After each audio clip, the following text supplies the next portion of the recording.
Tensions remain high in Baltimore after a night of protests. What's being done to make sure there's not a repeat of last night's violence? A lot of sunshine today, but temperatures slow to respond yet again. I'm going to actually show you when thermometers may go above average for the first time in a long time. That's just ahead. Also ahead, Lexington police make an arrest in the murder of a pizza delivery driver. New details about who's accused of killing the 22-year-old victim. Tracking, alerting, protecting. This is WKYT News at 4. Good afternoon, I'm Jennifer Palumbo. It's another pleasant day in the bluegrass, a lot like yesterday. Temperatures are in the upper 50s right now in Lexington. You're looking live at Triangle Park in downtown, but could rain make a return to the bluegrass? Chief Meteorologist Chris Bailey has a first look at the forecast. Chris? Yeah, shower chances on the increase over the next few days. Not a whole lot out there, though. That's expected between now and, let's say, Thursday, but it's all eyes on some warmer air eventually creeping back in here. Just in time for Kentucky Derby weekend. Short term, though, it's chilly out there. We've got the sun. We've got a gusty wind, though, adding a little chill to the air. So while thermometers in some cases are just now getting to 60 degrees or better, that's basically on par with where we were at this same point yesterday. We have the exact same temperature for Lexington, Mount Sterling, Moorhead and Ashland. If anything, we're a little colder into Danville, Frankfort, and back over toward the Derby City. Here's a live look in Lexington as of now. Mostly sunny skies from earlier, just like yesterday. A little bit of cloud cover now beginning to creep into play this afternoon. Those are some high, thin ice crystal clouds. 61, humidity's up a little bit compared to this same point yesterday. We were at 39% right now, at 50%. Obviously, without a whole lot of clouds, you're not getting very much precipitation at all. Actually, nothing showing up. Clouds beginning to increase with a big southern storm system. That storm system, though, likely to largely bypass Kentucky initially, but shower chances are ahead. Derby continues to look good, and Jennifer, it's all eyes on a warm-up in the 7-day forecast 15 minutes from now. Thank you, Chris. Protesters are gathering in the streets of Baltimore right now, but so far the protests are peaceful. This follows last night's violence that injured at least 15 police officers. Polo Sandoval reports that the city is hopeful yesterday's violence will not repeat itself. The crowds are building again on the streets of a major American city. Many of the protests over the death of 25-year-old Freddie Gray have been peaceful, but on Monday, just hours after Gray's funeral, some chose to express their anger by rioting, looting, and injuring at least 15 police officers. 6 of them seriously. The people of Baltimore say enough is enough. This is so much bigger now than Freddie Gray. And yes, that's an issue too, but now we're battling something else. As many urge today's demonstrators to remain peaceful, the finger-pointing for Monday's violence continues. Some have criticized the city for not responding quick enough to the violence. National Guardsmen stand alongside police since the Maryland governor's state of emergency declaration. Criminal activity will not be tolerated. We're going to ensure we're going to bring whatever resources are necessary. We're not going to have another repeat of what happened last night. It's not going to happen tonight. 50 miles away in Washington, President Obama called Monday's agitators, quote, thugs. A handful of people taking advantage of the situation for their own purposes, and they need to be treated as criminals. A citywide curfew will be in effect tonight from 10 to 5 a.m. Officials hope today's crowd stay calm as day creeps tonight. In Baltimore, Maryland, I'm Polo Sandoval reporting. Baltimore's police chief says a report on Gray's death is expected to be sent to the state attorney's office by Friday, but it's not clear when that report will be made public. Back in the bluegrass, the suspect in Lexington's latest murder faced a judge this afternoon after his arrest last night. Antonio Lewis is charged with murder and robbery in the stabbing death of a pizza delivery driver outside an apartment complex on Trent Circle last week. Salahuddin Jitmood was found in a breezeway of an apartment on Trent Circle last Sunday. Leaders in Lexington's Muslim community were concerned Jitmood's death was a hate crime. Police have not released many details about how they connected Lewis to the crime. Lewis has served jail time several times in the past 8 years. We'll have more on this investigation and his previous charges on WKYT News at 5. New information on the investigation into human remains found near a Rockcastle County creek. WKYT has learned the man who called 911 after finding the remains is now in jail. The citation reveals Bruce Smith told police he was hunting for mushrooms when he found human remains. Smith told police he found the bone in another location but refused to show them where he picked up the bone he was carrying. State police made it very clear when talking to us they are not looking at Smith as a suspect in the death investigation. We'll have the latest on this story, including the status of the remains at the state medical examiner's office. We're working on a number of other stories for WKYT starting at 4:30. Sam Dick joins us from the newsroom with a look at some more of the news in progress. Good afternoon, Sam. Good afternoon, Jennifer. It's a historic day in Washington, D.C. as the nation's highest court heard arguments about same-sex marriage bans in 4 states, including Kentucky. Justices are weighing questions on whether states have an obligation to perform same-sex marriages and whether states must recognize same-sex marriages performed in other states. And the cases before the court come from Kentucky, Michigan, Ohio, and Tennessee, all of which had their marriage bans upheld by a federal appeals court last year. We'll have more on the story from Washington, D.C. coming up on WKYT News at 4:30. It's a decision that's upset many parents and students in the Scott County School District. They learned yesterday longtime band director Tom Bronner will be replaced. Bronner works part-time, but the district wants to replace him with a full-time band director. An online petition to save Bronner's job has more than 1,300 signatures. One band member's mother says she learned the news from her son. It's sad. It's really sad. You've got probably parents and grandchildren being touched just by one man who made a difference in a community. And we talk with school officials who say they deeply love and respect Bronner, but with a growing band population and the possibility of a second high school in Scott County, they say they need to commit to a full-time teacher. We'll hear more from a band parent coming up on WKYT News at 5:30. That's a look at some of the news in progress. Jennifer, back to you. Thank you, Sam. Now to stories making headlines around the world at 4. The United Nations says 8 million people have been affected by the weekend earthquake in Nepal that's now killed more than 5,000 people. Injured survivors are being ferried to clinics and supplies are being carried back to the most stricken and isolated areas. Across central Nepal, including the capital of Kathmandu, hundreds of thousands of people are still living in the open without clean water or sanitation.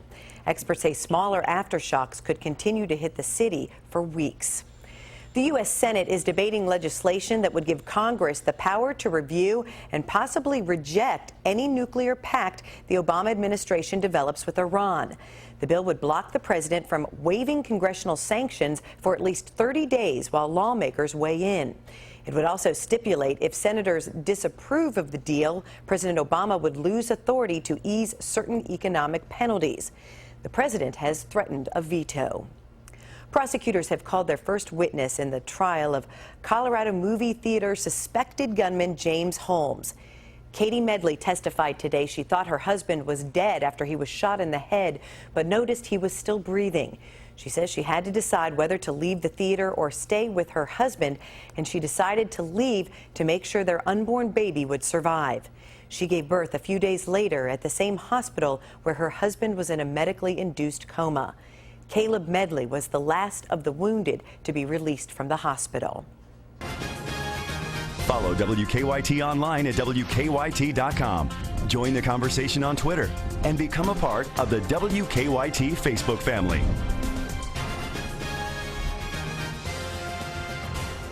A mixed day on Wall Street after news that U.S. home prices rose at a faster pace in February than the previous month, driven by higher sales and a limited supply of available houses. The Dow added 72 points, the Nasdaq lost 5, and the S&P picked up 6. It may be time to trade in your old set of wheels. Kelley Blue Book says 2015 will be the best year for car sales in a decade.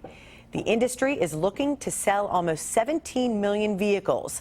So what are people driving off the dealers' lots? Compact cars, midsize SUVs, and hot sellers including Jeeps, Rogues, and Muranos. Friday's off. A new study finds 4 in 10 companies are offering 4-day work weeks, but only 1 in 10 of those actually let workers have them. For those who do, they notice productivity goes up and good, talented workers stay on the job.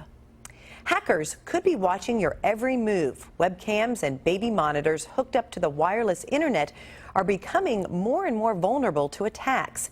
Danielle Nottingham talked to a cybersecurity expert who says it doesn't take much to protect yourself.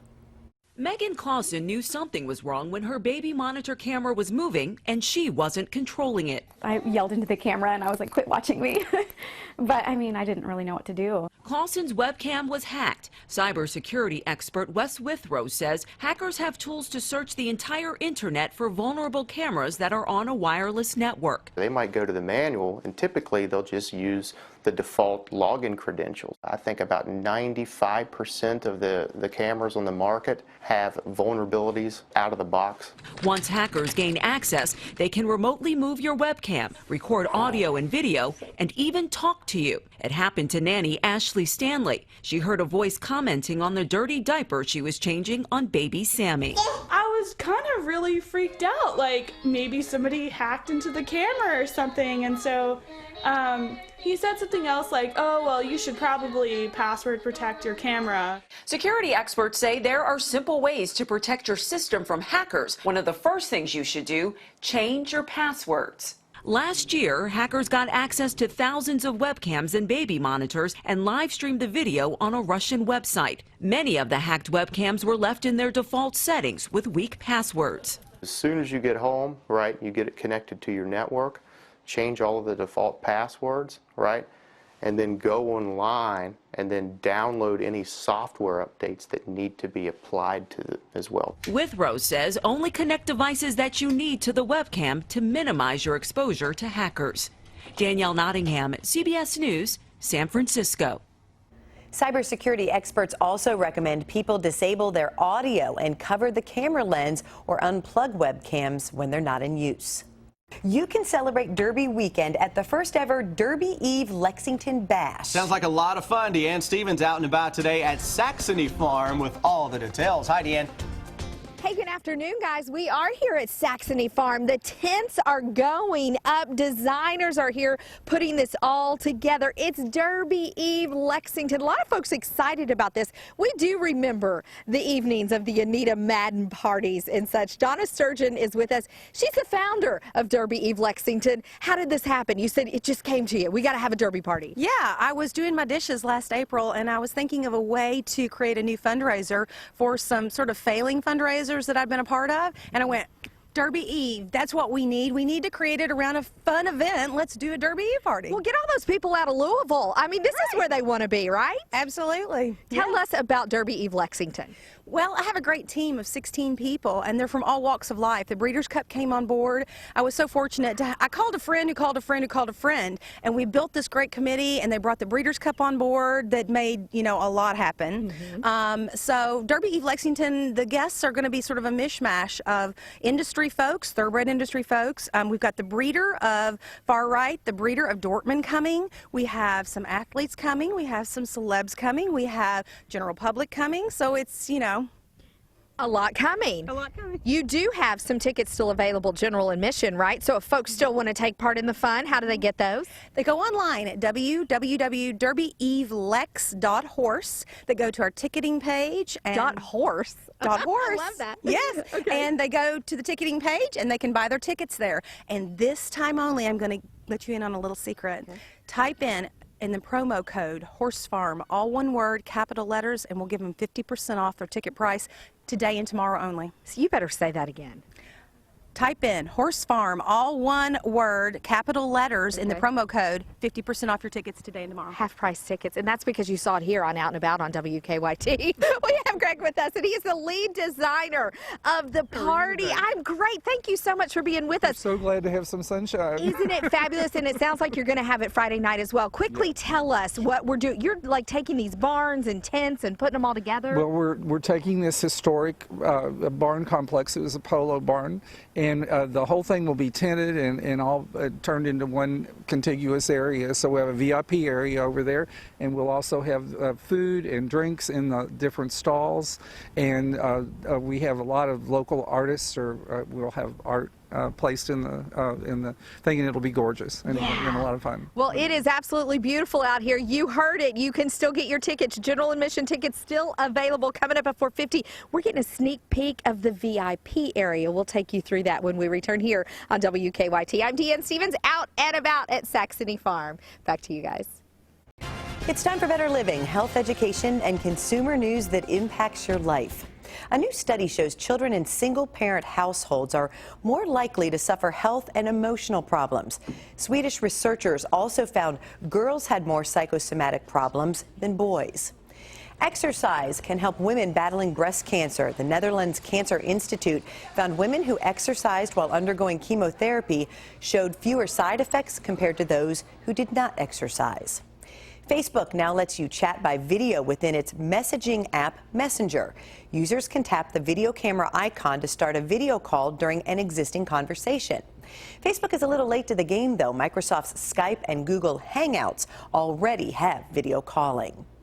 Google is trying its hand at fashion forecasting. The company has released its first ever fashion trends report based on Google searches. Google plans to work with fashion brands and retailers to help them capitalize on the trends. This spring, Google says string bikinis are out and jogging pants are in. For more health, education, and consumer news, log on to WKYT.com and click on Better Living. Now let's head over to Chris. It's a good thing that string bikinis are out and jogging pants are in for you. I'm golden with the jogging pants, all right?